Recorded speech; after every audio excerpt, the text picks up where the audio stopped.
గ్రామ సభలలో ప్రకటించిన లబ్దిదారుల జాబితాలపై అపోహలు వీడాలని కాంగ్రెస్ పార్టీ ప్రధాన కార్యదర్శి మహేశ్వర్ రెడ్డి అన్నారు. మండల కేంద్రమైన కొల్చారంలో శుక్రవారం నిర్వహించిన గ్రామ సభ అనంతరం సీనియర్ నాయకులు దేవన్నగారి శేఖర్, మహేశ్వర్ రెడ్డి విలేకరులతో మాట్లాడారు. అర్హులైన వారికే పథకాలు వర్తిస్తాయని, లబ్దిదారుల ఎంపిక ప్రక్రియ పూర్తి కాలేదని వివరించారు.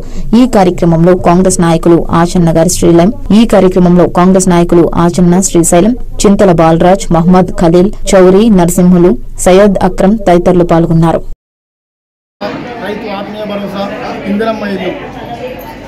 ఈ 4 పథకాల విషయంలో అప్లికేషన్ల ప్రాసెస్లో జరిగిన తప్పులు ఏమైనా ఉంటే అధికారులు వాళ్ళ దృష్టికి తీసుకెళ్ళాం.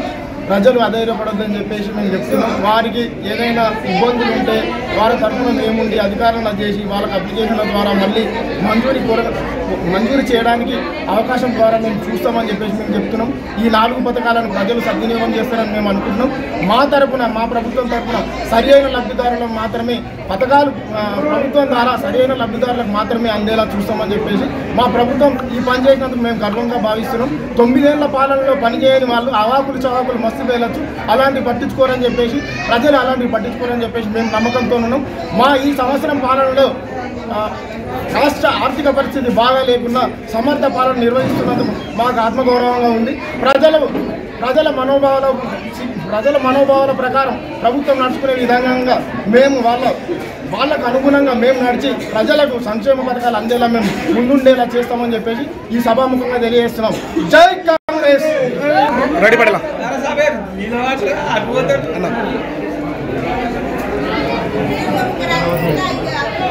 వారికి ఇల్లు ఇవ్వడం జరుగుతుంది.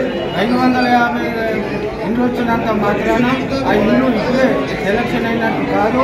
ఇది మళ్ళా అవి సెప్టింగ్ చేసి అవన్నీ కూడా దరఖాస్తులు వచ్చిన తర్వాత ఆ దరఖాస్తులు 400 ఈ 550 కలిపి అందులో నుండి కుశలు ఉన్న వారికి, ఇల్లు లేని వాళ్ళకు, పేదోళ్లకు, వికలాంగులకు అందరికీ ఇద్దామనే ఉద్దేశంతో గ్రామసభ మన ముఖ్యమంత్రి వర్యులు నిర్వహించడం జరిగింది. దానికి అనుగుణంగా మన రైతు భరోసా కూడా నిరుపేద కూలీలకు, గుంట లేని వారికి 12,000 సంవత్సరానికి వేస్తా అనడం జరిగింది. దానికి లిస్టులో కూడా అవకతవకలు ఉన్నందున దాన్ని గ్రామసభ ద్వారా భూమి లేని వాళ్లకు మొత్తము వాళ్ళని గుర్తించి అందరికీ కూడా భూమి నిరుపేదలకు ఆ యొక్క రైతు భరోసా ఇవ్వాలని చెప్పి మేము పార్టీ తరఫున విన్నవించుకుంటున్నాము. అదేవిధంగా రేషన్ కార్డులు కూడా ఉన్నాయి, చదవలే. అందులో నుండి కొన్ని రైతు భరోసా దానికి భూమి ఉన్న వారికి, అందులో కొన్ని పట్టా భూములలో కూడా వారి భూమి లేని నిరుపేదలకు ఆ యొక్క రైతు భరోసా మేము మా శ్రేయశక్తుల సహకరించి వాళ్ళకి అన్ని బెనిఫిట్స్ అని ఇప్పిస్తామని చెప్పి మేము సభాముఖంగా తెలియజేస్తున్నాం.